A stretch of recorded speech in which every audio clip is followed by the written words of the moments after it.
Bonjour à tous. Alors je suis très heureuse de vous retrouver pour une nouvelle vidéo qui cette fois-ci aura pour thème les anges. Alors c'est bien la troisième fois que j'enregistre cette vidéo, je la monte et quand je suis prête finalement à la publier, mes chers frères m'arrêtent et me disent non, tu pourrais peut-être faire un petit peu mieux, donc ce serait bien que tu recommences depuis le début. En affrontant cet argument, je vais certainement, avec mes propos, aller contre-courant. Donc commençons par quelques précisations. Pour comprendre de quel pupitre je prêche, je tiens à préciser que ma référence principale, ma bibliographie, est basée sur ma mémoire animique. J'ai été un ange avant de commencer mon cycle d'incarnation humaine et j'en ai gardé toute la mémoire. Donc, ayant la mémoire de l'expérience interne de cette existence angélique, je n'ai pas seulement le point de vue en tant qu'être humain par rapport à un être de pur amour qu'il pourrait considérer nettement supérieur à lui, mais j'ai également emporté avec moi toutes les sensations et la vision de ce que comporte ce genre d'existence. Donc ce que je vais exposer dans cette vidéo, comme dans toutes les vidéos précédentes, est le fruit exclusif de toutes mes expériences et mes mémoires. Et comme d'habitude, les conclusions auxquelles je suis arrivée sont absolument personnelles et n'engagent que moi. Ce n'est pas la vérité, mais seulement un fragment de celle-ci vu de ma double prospective. Alors, le but principal de cette vidéo n'a pas pour objectif de répéter les mêmes choses que l'on entend généralement sur cette thématique, mais d'apporter des éléments que l'on risque d'entendre que très rarement et de donner peut-être, grâce à une perspective différente, une vision un peu plus ample, même si cette vérité, bien sûr, peut toujours être perfectionnée. Alors partons de la définition générale de ce qu'est un ange. Alors ce que moi j'ai pu constater, c'est que généralement tous les êtres lumineux sont un petit peu mis dans le même panier. Même moi, lorsque je vais dans le bas astral, je suis prise pour un ange par les êtres qui s'y trouvent à cause du simple fait qu'ils me voient très lumineuse. Mais en fait, à l'intérieur de cette catégorie d'êtres lumineux se trouve énormément d'entités différentes. Alors il ne faut pas confondre une conscience acquise avec une conscience innée. C'est donc pour ça que pour l'instant je me contenterai de dire qu'ils sont simplement lumineux. Donc vous avez premièrement les anges classiques, comme nous les entendons généralement, et dont je parlerai spécifiquement dans cette vidéo. Vous avez ensuite une large palette de créatures qui sont classifiées comme anges et à qui on a donné des noms spécifiques en fonction du rôle qu'on a voulu leur attribuer, comme les archanges, les chérubins, les séraphins, etc., etc. Alors tenez compte que le fait de vouloir classifier, séparer et hiérarchiser en fonction du rôle qu'on a voulu donner à ces créatures est une schématisation typiquement humaine.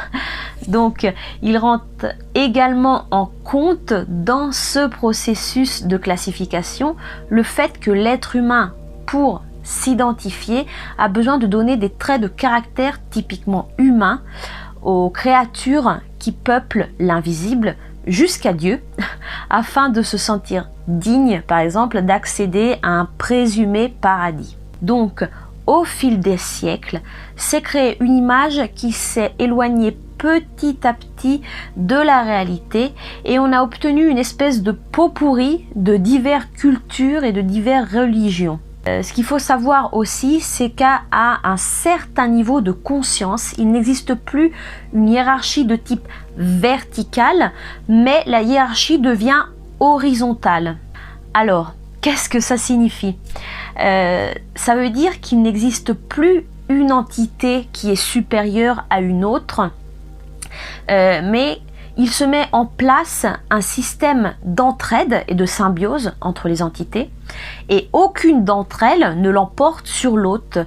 Donc la lutte de pouvoir disparaît car tous ont la conscience que le travail de chacun dans son rôle spécifique est absolument nécessaire à l'autre et au bon fonctionnement du système.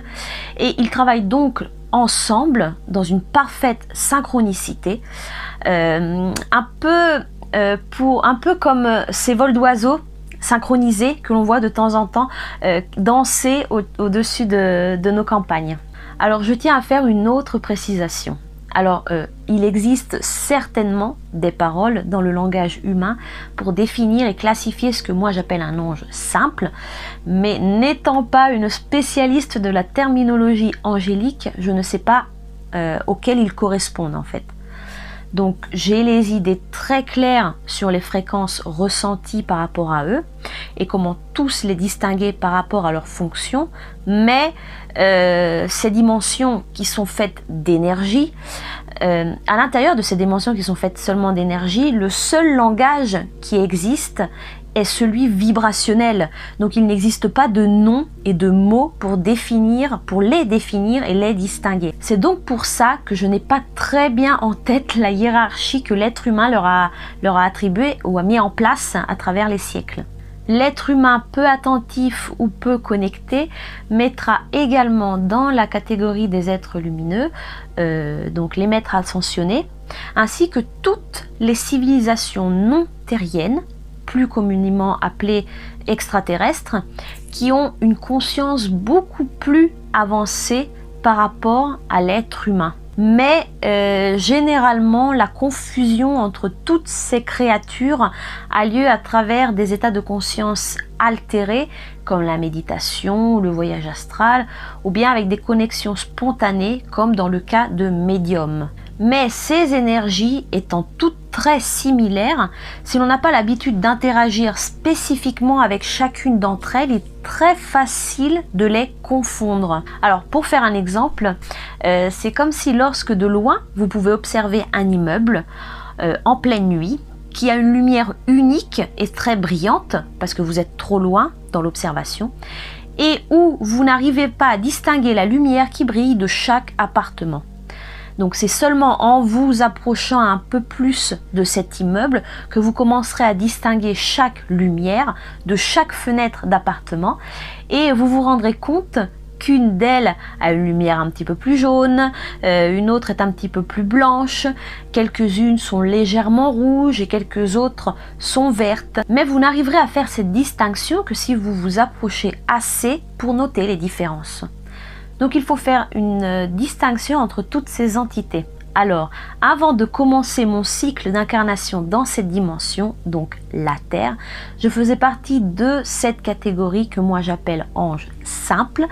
Et pour être plus précis, je faisais partie de la famille, du groupe ou de la légion, comme vous voulez l'appeler, de l'entité de Saint-Michel. Mais sur le comment et le pourquoi je suis passée de l'état d'être angélique à l'état d'être humain, j'en parlerai dans une prochaine vidéo sur le règne angélique parce que je ne veux pas m'éloigner du sujet principal. Donc, les anges simples font partie de la catégorie de ces êtres avec une conscience innée, c'est-à-dire qu'ils sont nés dans cette vibration et ont toujours connu que cela. Ce sont, comme je l'ai dit au début, des créatures immatérielles pour nous, car ils vivent constamment à l'intérieur d'une fréquence qui est composée d'une énergie d'amour inconditionnelle. Donc ils ne vibrent pas à notre même fréquence. Comme vous le savez tous certainement, l'ange simple est un messager. Mais qu'est-ce que ça signifie concrètement? Alors je vais essayer de le dire avec mes mots. Alors ils sont composés d'énergie de transmission. C'est-à-dire que l'énergie qui les compose est faite pour transporter les messages ou les informations qu'ils doivent transmettre. Alors quand je parle des informations qui doivent être transmises, ce peut être des émotions, des concepts très denses sur une thématique spécifique. Mais pour vous donner une idée ou une image concrète, ils sont à la fois le postier et l'enveloppe qui transportent la lettre. Mais ils ne sont pas le message. Mais tout ça doit vraiment être raisonné en termes d'énergie et non d'entité physique.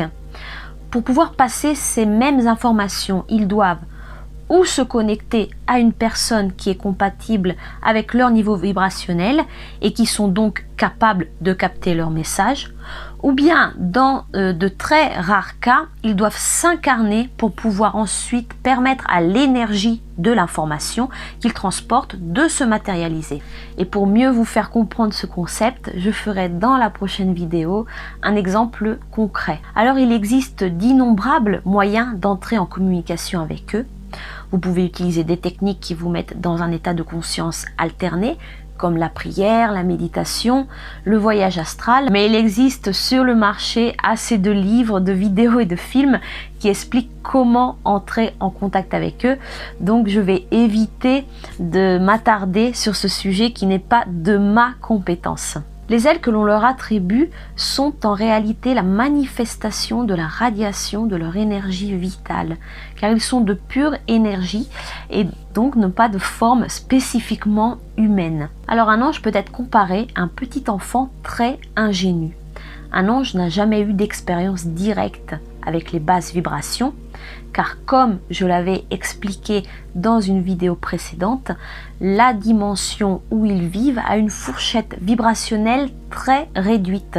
Donc leur existence en résulte assez statique. Mais quand je parle de staticité, je veux dire par là que les émotions ressenties sont toujours les mêmes. Et donc leur champ d'action reste assez invariable. Donc on leur confie un message qu'on leur demande de transmettre et sans se poser de questions, car c'est la nature même de leur existence, ils font ce travail. Donc un ange ne s'est jamais incarné sous quelque forme qu'elle soit autre que la sienne. Donc il n'a jamais eu la possibilité d'expérimenter concrètement la peur, la colère, la tristesse, la jalousie, la dépression, etc., etc. Il n'a pu que l'observer de l'extérieur. Il vit constamment dans l'amour inconditionnel, pas à un niveau extrêmement haut comme nous, on peut le concevoir, mais tout de même assez élevé pour pouvoir vivre constamment à l'intérieur de cette énergie.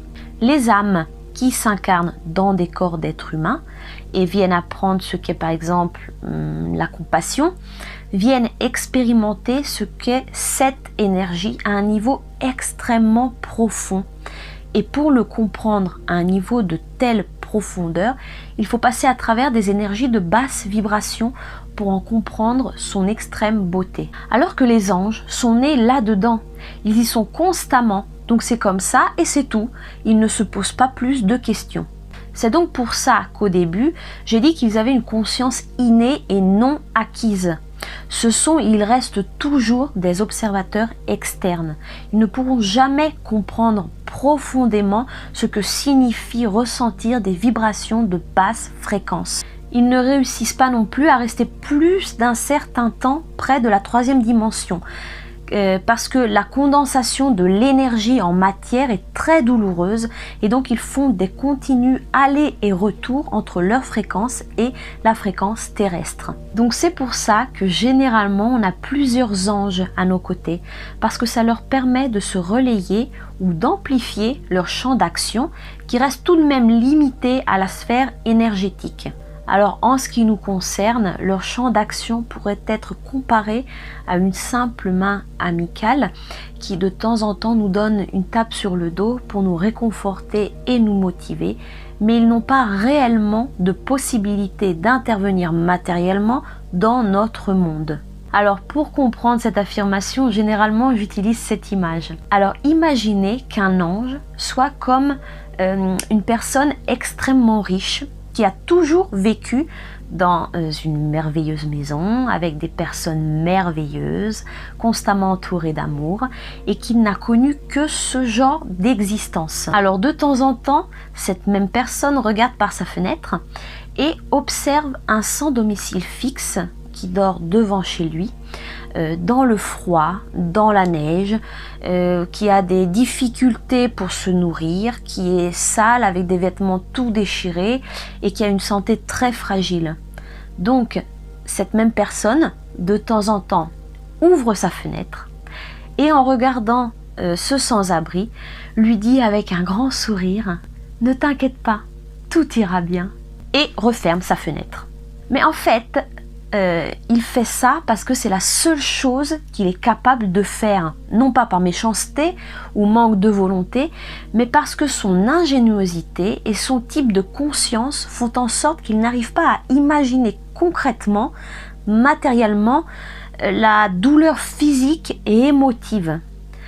La douleur, sous quelque forme qu'elle soit, est pour eux une chose inconcevable, inimaginable et incompréhensible. Cette ingéniosité, ce manque de conscience concrète, expérimentée, font si qu'il ne peut donc pas donner de conseils objectifs lorsqu'on leur demande de l'aide.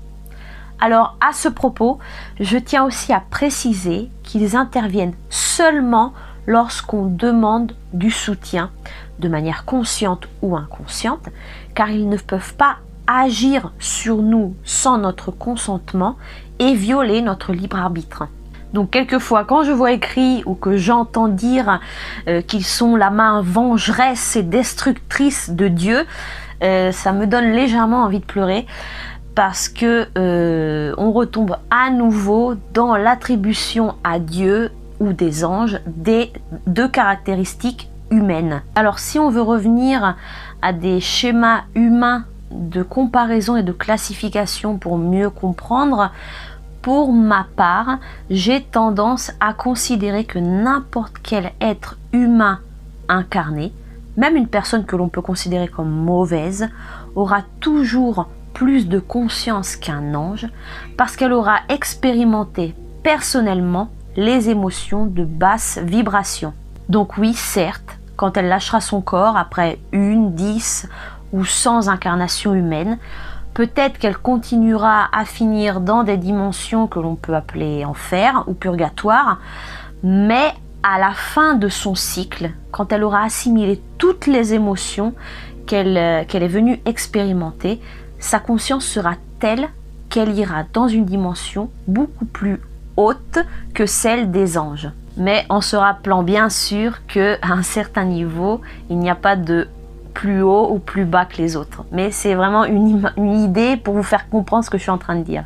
Par exemple, l'archange Michel est un archange parce qu'il a eu, même si pendant un très court instant, l'expérience de l'incarnation humaine, ou plus précisément de la matérialisation de son énergie, pour essayer d'être un petit peu plus précise. Mais ça aussi, ça fera partie de la deuxième vidéo sur les anges que je ferai. Alors la majeure partie des êtres humains sont passés à travers l'état angélique de base. Donc la majeure partie de nous sont des anges incarnés qui encore pataugent pour essayer de sortir de ce cycle d'incarnation. Et pour la plupart, ils n'ont aucune mémoire de ce qu'ils sont et de ce qu'ils ont été. Alors, qu'est-ce qui pousse ou peut convaincre un ange à entamer une incarnation humaine? Alors, ce qu'il faut savoir, premièrement, c'est que la majeure partie des anges refusent catégoriquement de s'incarner. Ils n'en voient absolument pas l'utilité. Et d'ailleurs, je les comprends parfaitement parce que si moi aussi je n'avais pas eu une bonne motivation pour le faire, je serais moi aussi restée là où j'étais. Alors généralement, j'ai vu que ce qui encourage un ange à s'incarner est la non-compréhension de ce que comporte l'incarnation humaine, parce que de là-haut, tout est beau et tout est super facile.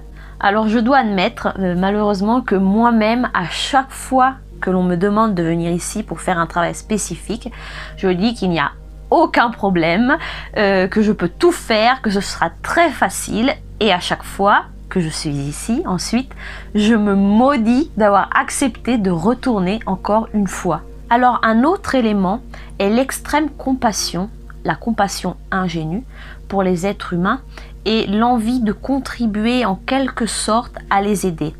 Mais généralement, la première incarnation est catastrophique pour des êtres qui n'ont jamais expérimenté cette densité de matérialité parce qu'ils sont totalement envahis par ces sensations qu'ils ne connaissent pas et qu'ils n'arrivent pas à contrôler. Un peu lorsqu'un nouveau-né naît, qu'il a passé 9 mois au chaud dans le ventre de sa mère où il était nourri, bercé, et que d'un seul coup, en venant au monde, il doit se confronter avec la douleur physique, le froid, le bruit, la lumière, etc. Et donc la seule chose qu'il arrive à faire, qu'il est capable de faire, c'est de hurler. Mais bon, disons que le choc thermique, comme je l'appelle, grâce à l'élévation des fréquences vibratoires de la Terre, est en train d'améliorer un petit peu ces derniers temps. Donc l'iconographie classique, qui représente les anges comme des nouveau-nés autour des personnages principaux, avec une harpe à la main et qui chantent, est en fait assez représentatif de la nature, de la personnalité qu'ils émanent. Ils sont comme des tout petits enfants simples et innocents. En revanche, pour les anges qui ne sont plus des anges et qui ont déjà accumulé plusieurs expériences humaines et ont réussi à augmenter leur conscience pour sortir finalement du cycle d'incarnation humaine et sont donc capables d'interagir avec les énergies de basse vibration sans être complètement terrassés, ils peuvent être appelés à s'incarner à nouveau pour effectuer des missions de nature différente. Alors l'incarnation peut servir à matérialiser des énergies de haute fréquence sur la Terre pour aider l'être humain ou la planète elle-même à augmenter sa propre fréquence, ou bien, comme dans le cas d'un ami à moi, être la conséquence de l'appel à l'aide d'un de ses frères incarnés depuis des dizaines de vies humaines pour l'aider à sortir finalement du cercle vicieux dans lequel il s'est empêtré. Vous en avez d'autres, par exemple comme moi, qui sont chargés, entre autres, d'aller dans le bas astral afin de récupérer certaines informations qui ne sont pas accessibles acquis à une fréquence trop élevée. Donc l'incarnation humaine, dans mon cas, sert d'ancrage pour pouvoir ensuite accéder au niveau inférieur, puis retourner au niveau intermédiaire et ensuite passer les informations au niveau supérieur. Donc généralement mes voyages astraux servent à ça. Pour tous ceux qui sentent d'avoir été un ange avant votre ou vos vies humaines et qui espèrent retourner à la maison avec leur frère bien-aimé, alors malheureusement j'ai une très mauvaise nouvelle à vous donner. Vous ne pourrez jamais retourner définitivement dans cet état d'être. Et qu'est-ce que j'entends par là? Ce que je veux dire, c'est que comme vous avez acquis de l'expérience et que vous avez expérimenté certaines choses, vous ne serez plus compatible avec ceux qui étaient vos frères. Un être humain adulte ne pourra jamais retourner dans le ventre de sa mère. Et d'ailleurs, j'ajouterais même que si vous avez la chance d'y retourner, au bout d'un certain moment, vous trouverez cette situation de staticité assez ennuyeuse et dépourvue d'objectifs.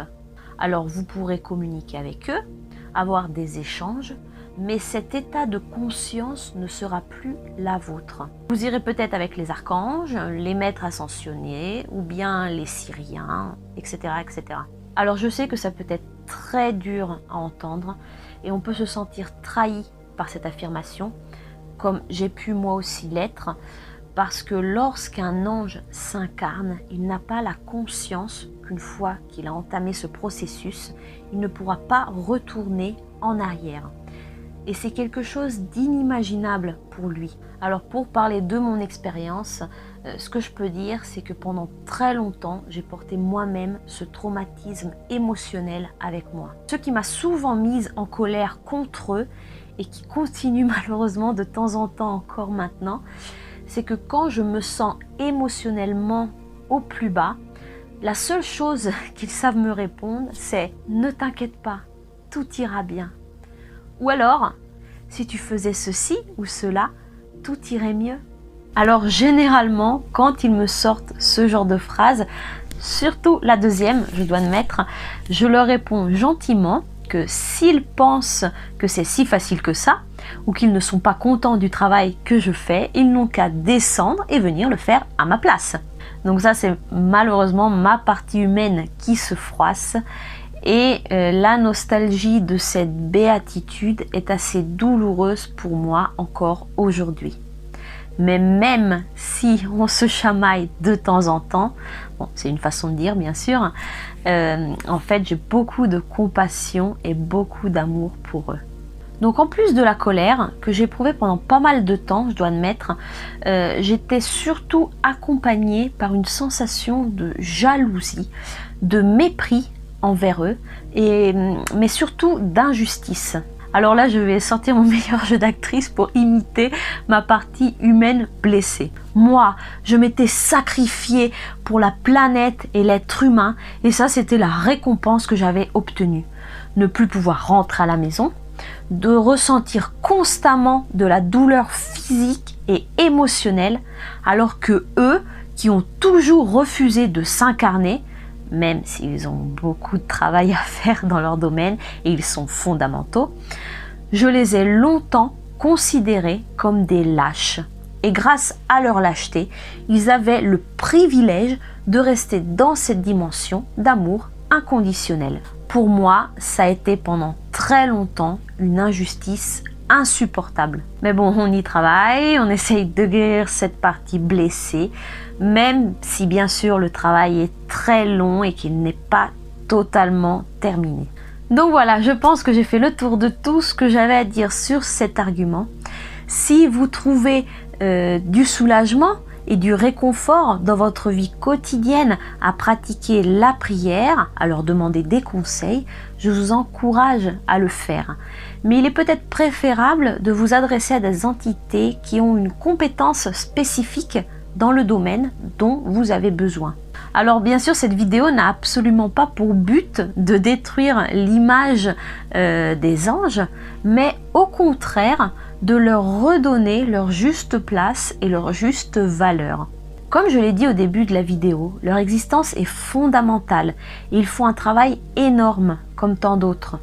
Ce sont des précieux messagers et des présences amicales, mais ils ne feront jamais le travail à votre place et vous résoudront vos problèmes d'ordre matériel. Donc je vous remercie de m'avoir suivi jusqu'à la fin. J'espère que cette fois-ci, ça ira à tout le monde. Si vous avez des questions ou des choses à ajouter, vous pouvez les écrire dans les commentaires qui se trouvent en dessous de la vidéo. Mais comme toujours, je fais appel à votre conscience et votre intelligence pour entamer, si vous avez des critiques, des débats constructifs. En attendant, je vous souhaite une excellente journée ou une très bonne soirée et on se voit pour la prochaine vidéo. Ciao! Mamma mia, speriamo bene stavolta.